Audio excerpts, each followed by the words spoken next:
Right, my wife had this the period where she wanted to travel around. So we went around the world to different Chabad houses, and we went to China. We went to China, the Chabad houses in China, and there's a Chabad house which is in Beijing, huh? Beijing, and that's the Chabad house of Rav Freundlich. Is that right? Beijing? I'm almost sure. Yeah, and so there I heard a story. I heard a story. What's the story? He told a story. The story was that he invites people. He invites people, the Jews, to come there. There's not too many Jews that live in Beijing, but they come there for business purposes. So he goes around and invites them all. It's already known that there's a Chabad house, and they come to eat a meal, a Shabbos meal by him. So there's a lot of times a lot of Jews over there, a lot of Jews. So there's businessmen that come, and a lot of the businessmen they come, they're Jewish businessmen. They're businessmen, and a lot of them are not religious, and a lot of them are even anti-religious. All sorts of people come. And so, but he invites them all. So a man came with his son. They were both in the same business together. An old guy, I think he was a Holocaust survivor, and his son. And they came. The man wanted absolutely nothing whatsoever to do with Judaism or anything Jewish or any of the rituals or anything like that. He had been in the Holocaust, and how religious he was before the Holocaust, I don't know. But in any case, he had a good excuse not to be religious afterwards.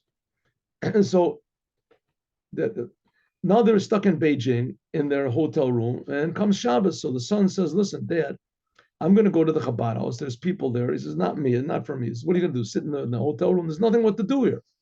There's nothing what to do. You're going to wander around the streets. You don't know anybody. You know, they come with me, go to the Chabad house, and with this, no. Anyway, finally his son convinces him.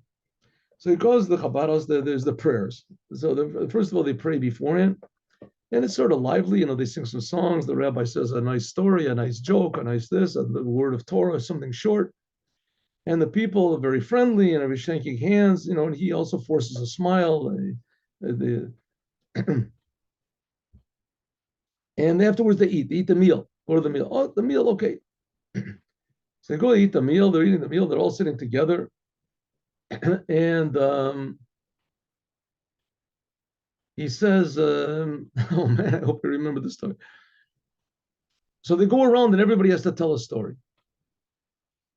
Everyone has to tell a story. So they go on their own, they tell a story. And, oh no. Okay, anyway, so they go and tell the story. I'm sorry, I'm just, a couple points are slipping my mind from the story. Okay. So this fellow stands up and he tells a story about how they were in the Holocaust, how he was in the Holocaust, and that he had two friends. There were three Kohanim that were in and that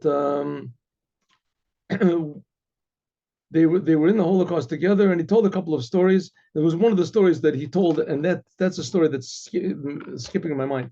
Anyway, so he told these stories, and that the other Kohanim, he doesn't know where they are.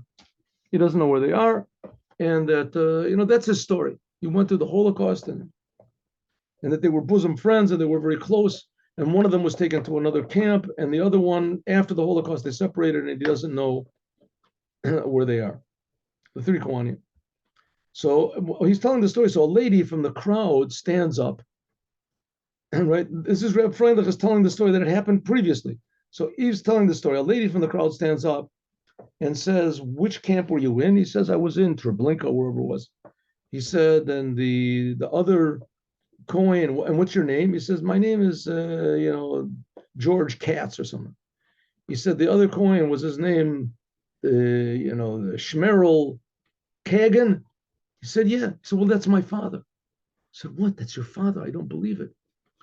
He says, "Yeah, it's my father." And they arranged a meeting between them, and they were so happy, and they met in this. Okay. Meanwhile, so Rabbi Freundlich, in addition to all these people that he was, there's a lot of Chassidic Satmar that come by him. Satmar. It used to be the Satmar had this big argument with Chabad, but it was a thing that was only a couple of years. And now, especially because of the work of people like this Rabbi Freundlich, that a lot of Satmar people came to China to do business, to buy things there at a price and sell them, elsewhere. And so they stayed by his Chabad house. And I guess they checked it out, and they were even willing to eat from the food that was there, because not every religious Jew eats from everything. And they ate and they enjoyed it. And they saw that his opinions about what they think Judaism is almost exactly the same as what they think, the big issues. Anyway, they became very friendly, and they made a big meal to honor Rabbi Freundlich. I guess he helped so many of them, and he helped the important ones that were there. So and it could be that he was in America. Anyway, so they made a big meal. I don't know if the meal was, to tell you the truth, to honor him, or they just honored him. They made a meal for some other big occasion, and they asked him if he would come also and speak. So, in any case, so they had this big meal. All the Satmar people, there's thousands, tens of thousands. I don't know how many were at this meeting, but and the master of ceremonies said, we'd like to ask the Chabadsker, the Lubavitcher, Rabbi Freundlich, that he should say a few words. So he decided he would tell the story. So he told the story about this non-religious man, and totally anti-religious, and he came to the Chabad house and he told his story, that he was in the camps with 3 other people, and that miraculously the daughter of one of his friends was one of the people that were there that he thought was lost, was there. And she told him, and he was very, very amazed, very impressed, and such an amazing hashgacha pratis to this, and that made him totally in favor of Judaism, closer to Judaism. I don't know, he started doing commandments, but anyway, it changed his whole life. And that shows what the Chabad house can do. Someone in the crowd yells out, what? Shmerel Kagan and George Cohen are still alive. I don't believe it. And he fainted or yelled at or screamed. He said, what's the wrong? He said, an old guy, he said, I am the third one. I am the one that was sent to Treblinka. We were the 3 together.